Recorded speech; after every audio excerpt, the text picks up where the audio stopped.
Hello, GM, everybody. My name is John Knopf. I'm a landscape photographer. I'm here to tell you about how to market and create a community for photography.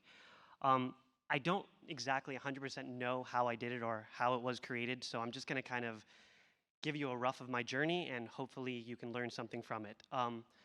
So this all started out during the pandemic, during what we would call the Clubhouse days, when we had a voice app that was, kind of congregated all of the artists and basically everybody who is now in NFTs now kind of started on this voice app. And I was kind of just trolling this place and just like making fun rooms. I had no idea what Clubhouse was until I found one night an NFT photography room. And I'm thinking to myself, well, I've heard of NFTs from that guy, Gary Vee. I'm sure we've all heard of it from him. And I thought, maybe this is something that would be unique for photography. So I go in there, and there's about 5 or 10 people in this room, and they're kind of arguing and trying to figure out like whether or not photography actually fits on the blockchain.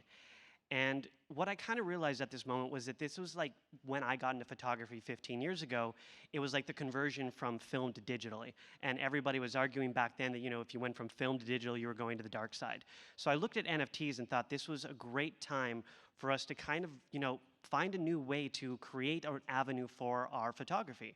So I'm in this room talking about NFTs, and I spent about a couple of weeks just going from room to room, different communities and things like that, and realized that this was a really great opportunity for all of us. So um, I think what NFTs do for photography, in my opinion, is they really democratize our art. They allow us to show our art to the entire world in a whole different way. 15 years ago, we didn't have Instagram.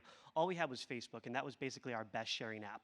And now we have these opportunities through the blockchain to be able to show everybody our art.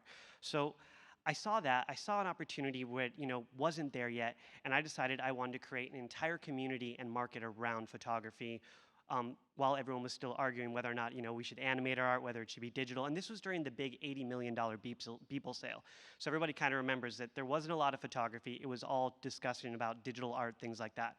So I minted my art, and I put my prices at what I thought that they were worth. I didn't really look at the market because, again, there really wasn't one. And I just kind of minted my work at what I believed it was worth. One night, like 2 months later, everything sold out. One collector came in and bought like 30 or 40 ETH worth of my stuff. But one big sale was a 23 ETH photo, and this was the highest selling landscape photo at the time. And what this did for the market is it set everything on fire. Everyone started changing their prices, realizing that we could sell our art for more than what we believed would at the time. And all of a sudden, everyone started minting photography. And then the collectors started showing up. At the time, there was no collectors collecting photography. And then all of a sudden, we got 5, 10 collectors just popping, selling, or buying millions of dollars worth of art. So what I saw in this situation was that the more and more we brought in more photographers, the more and more we could amplify our agenda, which was to create a market for photography. And as a photographer, I know that we've all kind of been sold the idea that exposure is going to pay our bills, that somehow that if we continue to work for the next big project, we're going to get another big project, and that'll be part of our portfolio. But it's all been kind of a lie. We've all been sold this idea that we can actually create some kind of market through exposure, but it's just not possible. So when you look at NFTs, this is like the full availability of how we can democratize what we're doing. So I minted my art, we sold out, and then let's fast forward a couple months to when I came to the first NFT.NYC. Now, the first NFT.NYC, it had a panel of about 3 photographers, and we had about 25 minutes to talk. But this was the only panel for photography. There wasn't any other. This was 2021. And I walked around, all the events and realized that there was no photography events. We didn't have a gallery. We had no way to show our art. And photography belonged on the blockchain. So I made a commitment to myself that if I was going to ever come back to NFT.NYC, I was going to make sure that we had a gallery as photographers to show our art. So I'm going to fast forward to Art Basel, which was the next event coming up, and this was also in 2021. We were able to display 50 photographers and show their work. But what was really cool about this is it wasn't just all the top photographers, it wasn't just famous people, it was a mix of everybody, from people who were selling their work at 0.1 ETH to people who were selling their work at 50 ETH. And what was cool about this is it really showed that everybody was on an equal level, that we could all display our art. What was amazing about this is this was the first NFT photography gallery, the biggest showing, and it was 50 people. And so the next event was NFT.NYC 2022, and this is when I was able to team up with Time Magazine's president at the time, and that was Keith Grossman, now the president of MoonPay. And he kind of said, I can sponsor your events if you can find some other sponsors. So we found other sponsors through NFT projects, and we rented out Super Chief Gallery in the heart of Manhattan. There was 250 photographers shown at this gallery.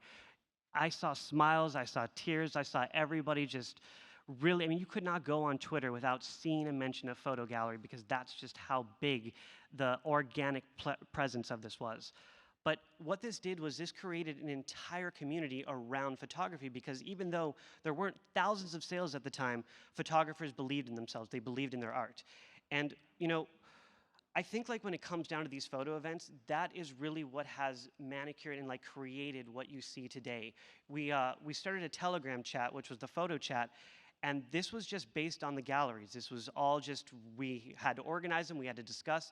And what this has done is this has created more events. This has allowed photographers to congregate, to be able to create a community. And you look at all the other NFT projects, they have communities, but it's always surrounded by PFP projects, avatars, things like that. But you don't see a lot of the digital art community. You don't see the Beeple community. But photography, you can't go onto Twitter without seeing a photography space, because it's not just a community of a fan base. It's an army. And when you create a market and a community that's literally soldiers, you have everybody supporting what you're trying to do.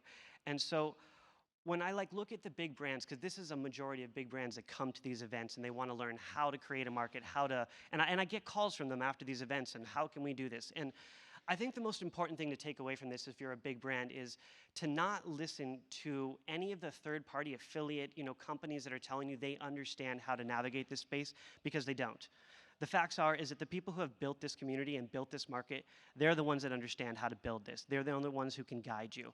So if I were you, if I were a big brand, I would go to the artists, go into the community, pop in and start a Twitter space, really learn the community and understand that its organic fundamentals is what has created the market that you see today. Without all of the artists that have done this and created this market, it would not exist. So I look at the big brands and I want to express and emphasize how important it is to discuss with us, to learn from us, to really dive into the community.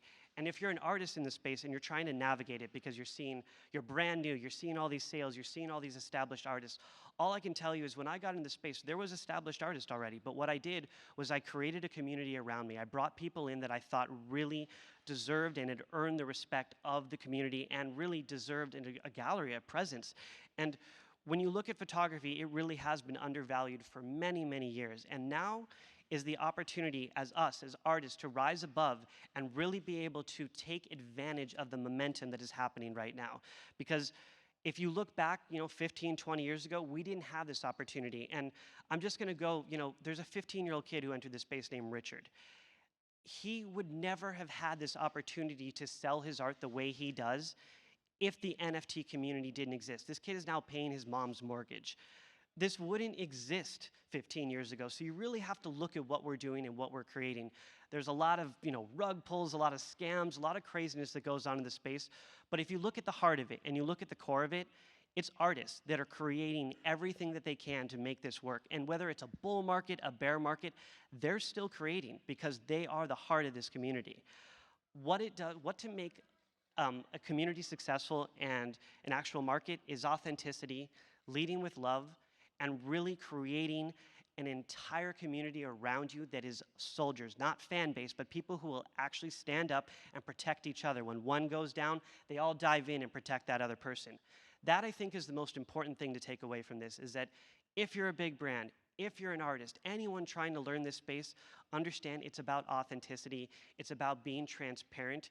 We're taking away all the Web 2 models, all the ways that were not transparent before, and we're trying to change things for the future. For future generation artists like Richard, who should be able to not be sold the lies of exposure and be able to sell their art the way they want. So again, thank you so much for coming to my talk. I appreciate you all for being here, and we love the Super Yetis. Love you guys. Thank you.